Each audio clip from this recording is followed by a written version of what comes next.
Hello, my name is Thomas Williams, and I currently teach at Ottawa Glendorf High School in Ottawa, Ohio.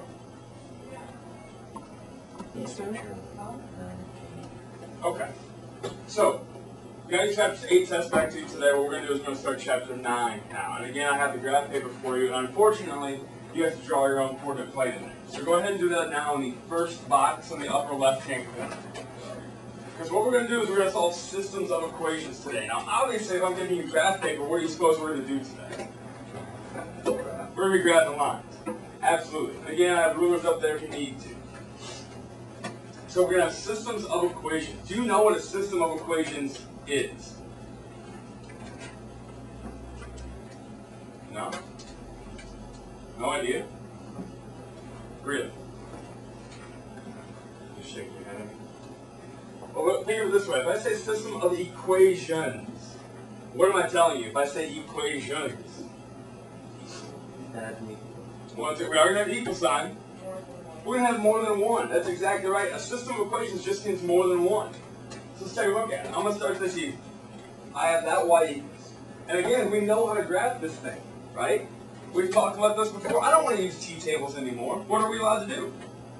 Just find me slope and me y-intercept.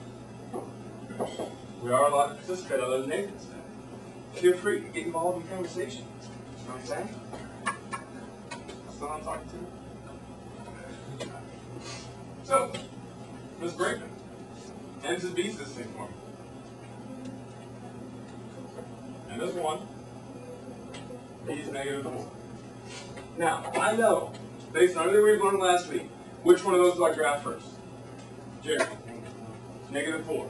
I'm going to plot that on the y-axis. That's my y-intercept. So I'm going to go down here and I'm going to plot -4. Now, when I go back to the slope, I know that slope is rise over run. So for me to say that it's 1 is not good enough. I'm going to say it's 1 over 1. What directions am I moving, question? To the right. Up and right. Up and right. So from the point I have already created on my graph, I'm going to move up 1 to the right 1. Up 1 to the right 1. How many dots do I need on my graph? As many as I can fit on there. We talked about this last week. We're talking about it again. I need you to get as many dots as possible. So I'm going to continue in that pattern until I cannot continue in that pattern. But if I can move up and to the right, what other directions could I move? Look, Down and to the left. I move down and to the left. So from that point down, down 1 left. Question so far. Obviously, we didn't do anything new today. This is exactly what we did last week. The new part is, back to what Emily was telling me, a system of equations is not one equation. It is multiple. So what's going to happen is, I'm going to have a second equation. What do you suppose I'm going to do with that second equation? Brethren? I'm going to plot it. I'm going to graph that thing on here. So I'm going to take this, y equals, and I'm going to just m's and b's this thing. What is the slope of that line? Jacob? -2, which I write -2 over 1. What's the y-intercept of that line? Kevin? 2.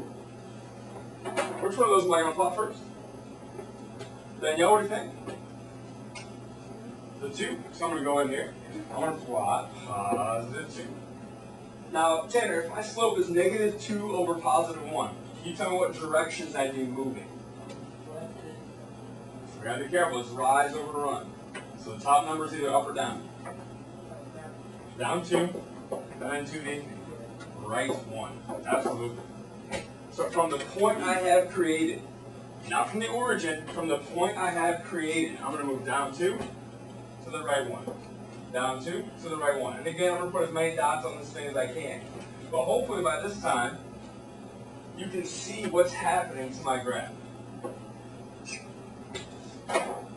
Maybe you can, maybe you can't.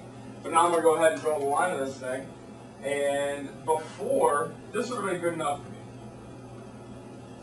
Before, that would have been fine. But this is a system of equations. So what I'm going to have to do is I'm going to have to give an actual answer. An actual answer. Jenny, what's my answer to this problem? 2, -2. Absolutely correct. What I need is I need to know where those 2 points cross.